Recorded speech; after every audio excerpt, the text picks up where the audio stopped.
Toyota trucks are different. Tacoma is built for your life's adventures. Dependable day in and day out for weekend warriors and as a die-hard work truck. Tacomas also do better when it comes to fuel costs. Now's the time to buy right. Toyota trucks are different. Inside PressBox is presented by Friedmont Mortgage. Don't make a 30-year mistake by choosing the wrong lender. Go to Friedmont.com now for all of your mortgage needs. And we are back now with more Inside PressBox, and we're going to delve into what other topics are hot right now in the Baltimore sports scene as we continue our discussion with Scott Garceau of 105.7 The Fan. And Scott, obviously, we've been talking Ravens with Jonathan Ogden. A hot topic with the Ravens is the injury to Dennis Pitta. Yeah. What are fans saying right now? Well, I think... or more importantly, not what they're saying. What are you saying? The first 48 hours, it's that shock. Oh, my God, how can we overcome this? And then you start thinking big picture. They lost Ladarius Webb, who was a pretty key player for them early last year, and they won a Super Bowl. So the loss of Bolden coupled with the loss of Pitta is a pretty good blow. But I still think this is a very competitive team in the division that can still win the division, be a playoff team. And once you get to the playoff stand, anything can happen. You've been around for a while like me. My immediate thought, I was in Ocean City, I heard that news, I go, Jamal Lewis. They won the Super Bowl. Jamal was a key part. They're going to build a lot of offense around him the following year. First day in camp, he blows out his knee, done for the year. But that team didn't fold up and go away. Everybody remembers, Elvis Gerback didn't do much. They got into the second round of the playoffs, won a road game at Miami, and then were eliminated by the Steelers in round 2. But still, they were a playoff team. You know what's surprising, though? I mean, not shocking, but surprising. Suddenly they circle the wagons and Vontae Leach is back.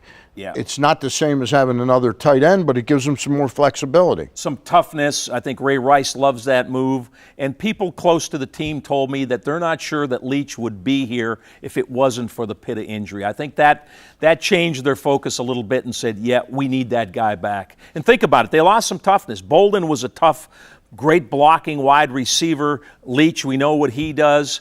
Pollard, whether you love him or hate him, he was a big hitter on that defense. So they lost some physical guys. I think it's nice to have Vontae Leach, the best in the business at what he does, a lead block fullback. As we tape, we're a couple days away from airing this.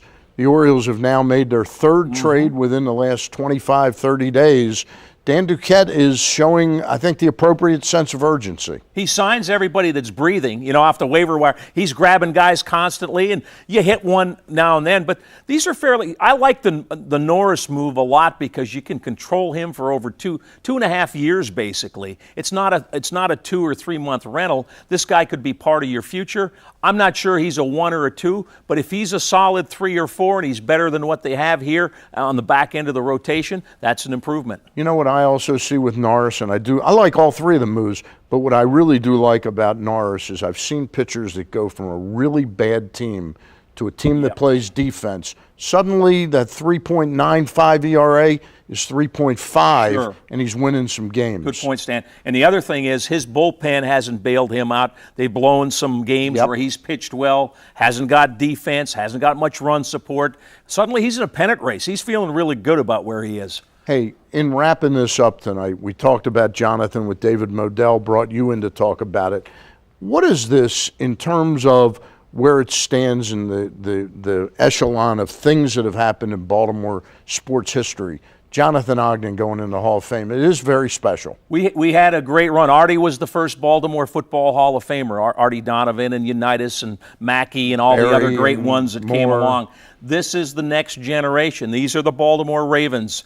A big part of our culture right now. That stadium is full every Sunday. 2 Super Bowl championships. Jonathan Ogden, first year, first guy going into the Hall of Fame. Shannon Sharp and Dion, they played here a little bit, but they're not true Ravens when you think about a Raven. Jonathan Ogden, the first. Ray Lewis will be behind him in another 4 years. Will we ever see, 10, 15 seconds, will we ever see Art Modell in the Hall of Fame? I think we will. I still feel like they'll come to their senses. And it's not just Art Modell. It's tough to get contributors into the Hall of Fame. There's such a backlog of players that some people favor players over contributors. Eddie DeBartolo's not in either. He won 5 Super Bowls. All right. Scott Garceau with us. Good to see you, Stan. Thank you very much. And next up, we'll be going through a very similar chapter 5 years hence with number 52. But when we're back, we'll close out another episode of Inside PressBox. Play 5-card cash from the Maryland Lottery and you could really hit it big. Become the contestant of the game or win other great Orioles prizes. Just go to mdlottery.com/Orioles for details.